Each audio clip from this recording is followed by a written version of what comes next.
drôle comment en 30 km on peut changer complètement d'atmosphère et d'environnement. C'est comme ici c'est vraiment la région désertique et le vrai Colorado, comme quand on dit Colorado, c'est ça qu'on entend. On vient de longer la rivière Arkansas. Et c'était vraiment très très beau. Cette route elle est vraiment très belle. Bien fait de prendre la 50, autoroute 50. C'est vraiment une belle route qui traverse en fait les canyons.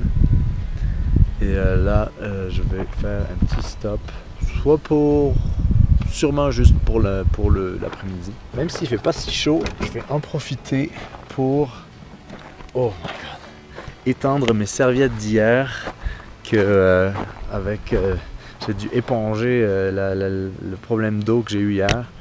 Donc je vais les étendre en espérant que ça sèche. Ça c'est un truc qui est difficile quand on vit en van, c'est faire sécher des affaires quand tout est mouillé. C'est vraiment compliqué. Voilà, ça sèche. Là, puis tout autour en fait, jusque dans les hauts canyons, c'est des super pistes de motocross. Malheureusement, je peux pas avoir de motocross dans la boîte derrière parce que j'ai trop déjà d'affaires.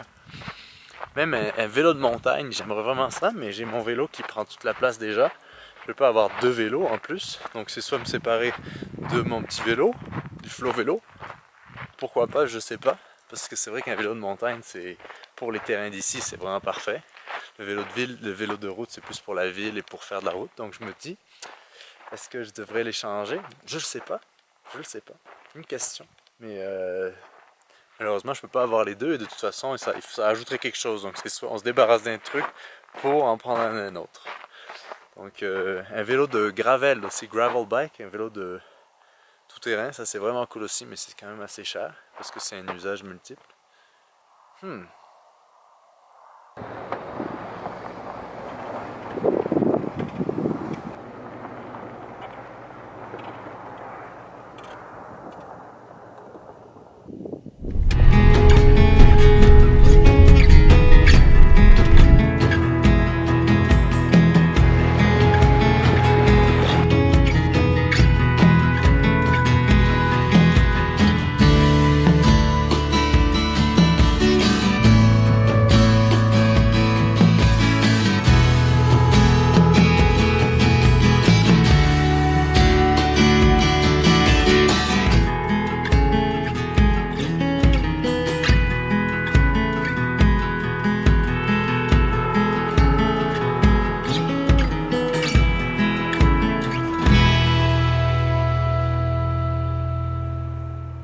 Alors je me suis arrêté dans la petite ville de Salida, au Colorado.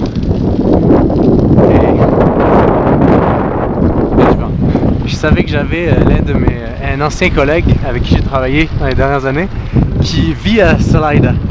Et le monde est tellement petit, j'avais pas pris contact avec lui ni rien. Je rentre dans un magasin de plein air, parce qu'on travaillait dans le plein air, et qui je vois? Cette personne-là qui m'a ensuite montré un peu la ville et les alentours. Et Salida, c'est très intéressant parce que ça se trouve à mi-chemin entre la plaque atlantique et la plaque pacifique, vraiment dans le rim comment on appelle ça? Des plaques, des montagnes rocheuses. Donc là on les voit pas, mais les montagnes dans le fond elles sont derrière. Les montagnes sont derrière ce petit chemin, puis il y a plein de trails. Enfin, c'est assez fou, c'est vraiment cool.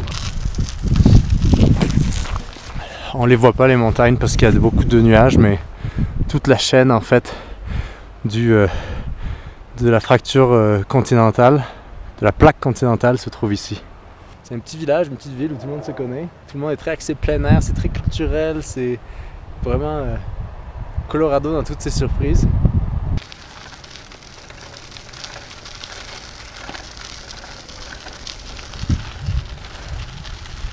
C'est fou d'être en fait dans une ville où, une petite ville, un village plutôt, où à 30 minutes on peut aller faire du ski, en 5 minutes on peut aller faire du kayak, et toute l'année on peut faire du vélo. Ça je trouve ça vraiment comme... S'il y avait une ville où j'habiterais, ce serait peut-être ici. Le Colorado, c'est bien beau.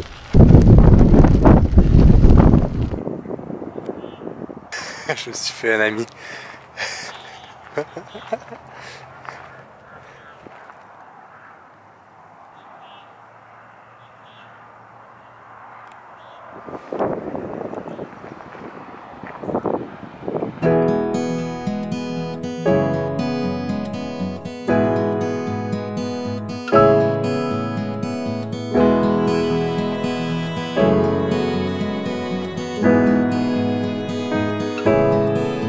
Il y a un petit ami là.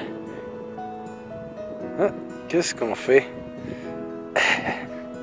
Je pensais qu'il y a plein de souris et que ça c'est un petit chasseur de souris.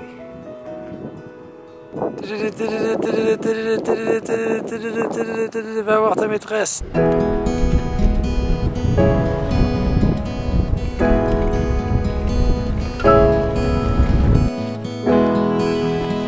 How long have you been doing this? 25 years. Oh my god. Bye bye. La madame, elle fait des polaires à la main. C'était vraiment beau.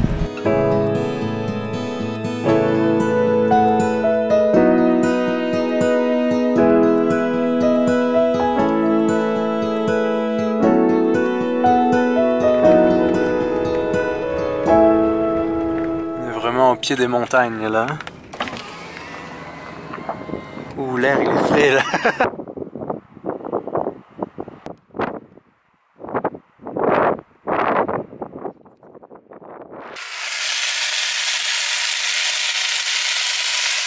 Alors ce soir on se fait plaisir avec des petites pommes de terre, oignons, ail dans du gras de canard avec un épice romarin paprika. On va mettre un peu de poivre d'ailleurs. Et j'ai ajouté, on va ajouter du poivre.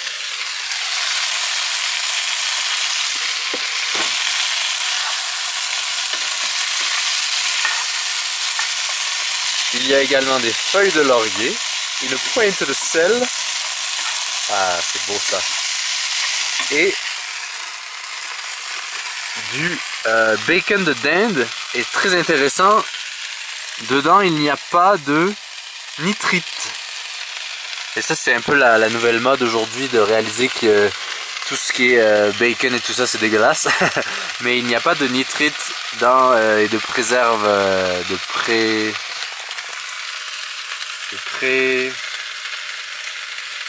préserve.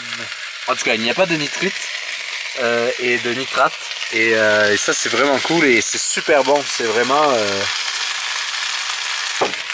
Je dois dire que les États-Unis, pour ce qui est des trucs organiques et bio, et ils sont tout autant qu'il y a des trucs dégueulasses et que c'est la société de consommation en outrance.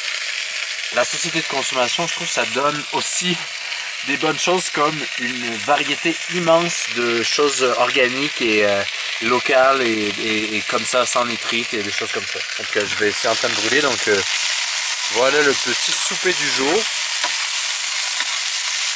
Et dehors, ben on va pas pouvoir voir, mais dehors il y a les montagnes.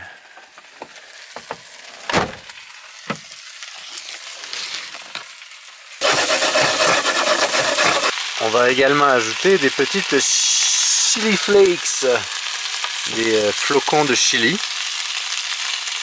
Quoi d'autre? Je pense que c'est tout. J'ai mis un petit peu de sauce tomate, basilic.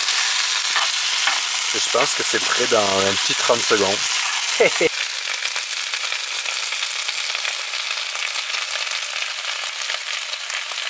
Par-dessus cela, nous allons mettre un petit brie de chèvre.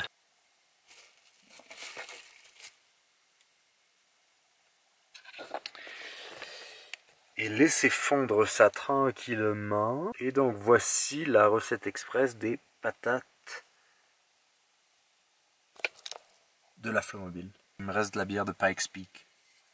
Pikes Peak, elle est vraiment pas mauvaise. Let's eat! Bon, il m'en reste. Est-ce que quelqu'un en veut?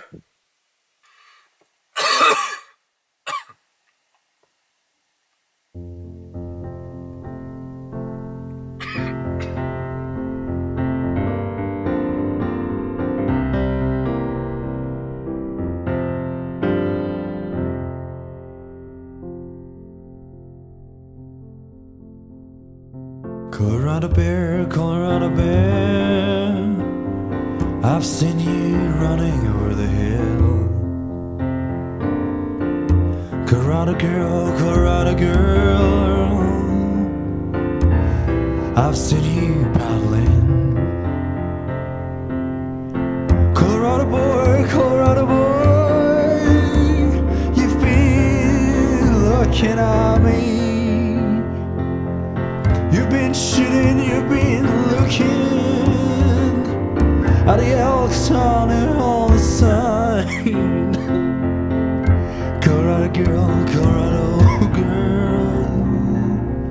I've been the one for you always. And if I move, if I stay, all the mountains stay.